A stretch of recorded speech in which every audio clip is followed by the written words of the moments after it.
I went to change, but forgot to close the door. As I undressed, I felt his eyes on me again.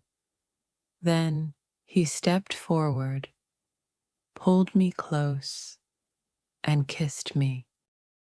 Hi, my name is Emily. I work for a large tech firm in the city, and at 25, I've always been told I'm beautiful. Still single, still figuring life out. But recently, someone at work had started to change that. Daniel, a cheerful, kind-hearted colleague who made everything feel lighter. We worked closely and spent a lot of time together. Lunches, late nights, casual dinners. Slowly, I found myself falling for him. Then, one day, Daniel asked me to marry him. "Emily," he said, "you're the one I've been waiting for. You make life beautiful." I said yes without hesitation. He came to meet my parents. They adored him. He was exactly the kind of man they wanted for me. His family welcomed me too, and soon our wedding was set for just 20 days away. Life was moving fast. Wedding planning was in full swing, though I was still working at the office. I'd planned to take leave just a couple of days before the big day. Leave wasn't easy to get in a private firm. My parents reassured me they'd handle the preparations. Everything seemed perfect until that night. Daniel was out sick, so I stayed late finishing work. It was nearly 10 p.m. by the time I left. Outside, the weather had turned cold, windy, raining. I stood under the downpour, soaked and shivering, waiting for a cab. None came. Then, a sleek black car pulled up. The window rolled down, and I recognized the man inside, Alex. He worked at the firm across from mine. I'd seen him around, mostly silent glances in the elevator. "Get in," he said, his tone warm but firm. "You'll catch a cold out here." I hesitated. He wasn't a stranger, but we'd never really spoken. He'd offered me a lift once before, but I'd turned him down.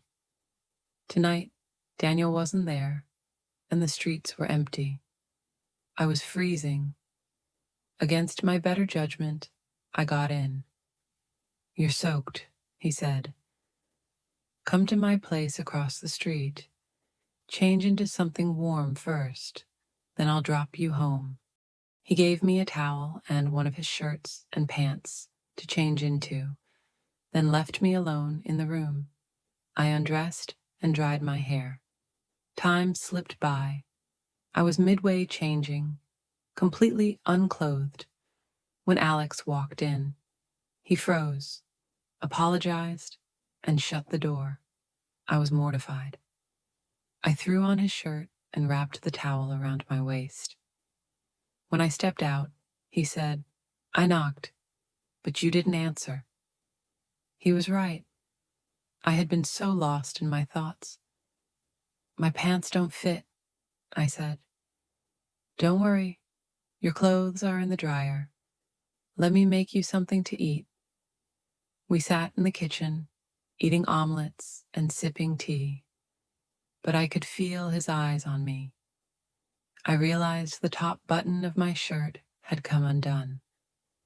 As I went to fix it, he stepped forward and gently buttoned it for me. His touch was magnetic. "I'll get you a pajama," he said softly. I went to change, but forgot to close the door. As I undressed, I felt his eyes on me again. Then he stepped forward, pulled me close, and kissed me. My heart pounded. I let myself fall into it, his kiss, his touch, his warmth. I had never felt that way with anyone, not even Daniel. The moment consumed us. Then suddenly, I pulled away. Tears welled in my eyes. What am I doing? I whispered. I don't even know you. My name is Alex. Alex Sullivan, he said. My heart skipped. That name. He was the CEO of the firm across from mine. Wealthy. Mysterious. I had noticed him, but never like this. I'm sorry, I said. I can't do this. He didn't push. He stepped back. I changed, got dressed, and he offered to drive me home. We sat in silence. As he dropped me off, he handed me his business card. Then I did something I never expected. I leaned in and kissed him. Softly. I couldn't sleep. I kept thinking about him. The next morning, I messaged him. Good morning? He replied instantly. What are you doing today? It was Saturday. I had told my family I'd go wedding shopping. Instead, I went to see Alex. He welcomed me in, smiling. Let's eat first, then talk. Over lunch, I confessed everything. I'm getting married in 19 days, I said. His face darkened. Don't marry him if your heart's not in it. I stood to leave, but he grabbed my hand. If you change your mind, I'll be here. I couldn't explain what came over me. I hugged him. I didn't want to let go. That night, Daniel called, but I didn't want to talk. I was distant. Something inside me had shifted. The next morning, I woke up telling myself I wouldn't go back to Alex's place. I told myself it was a one-time mistake, a moment of weakness. But by noon, my heart had betrayed my logic. I was standing at his door again. He opened it with that familiar quiet smile, as if he'd been expecting me. Without a word, he pulled me into his arms, and I melted against him like I had never left. We kissed again, slower this time, deeper. There was no rush, no hesitation, just the feeling of being seen, being wanted. Every touch spoke volumes. Every glance held a weight of longing we hadn't dared to name. One moment we were standing in the doorway. The next, we were tangled together on the couch. Fingers exploring, breath catching, hearts racing. In his arms, I forgot the world. I forgot the wedding, the expectations, the guilt. There was only Alex, only us. And then it hit me. I had gone too far. My wedding was just 18 days away. But I had given myself, heart, body, and soul, to someone else. I sat up, eyes wide, struggling to find words. He looked at me, calm but intense. Emily, he said softly, I can't let you go now. I waited too long to feel this, to feel you.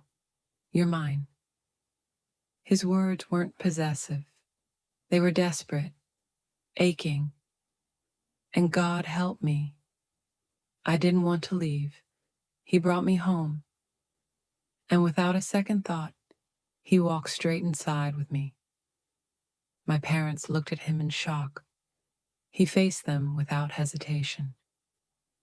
We're in love, he said, his voice steady. And last night, we made a choice. I can't pretend this didn't happen. I can't lose her. My cheeks burned with shame, but I didn't stop him. My father's voice cracked.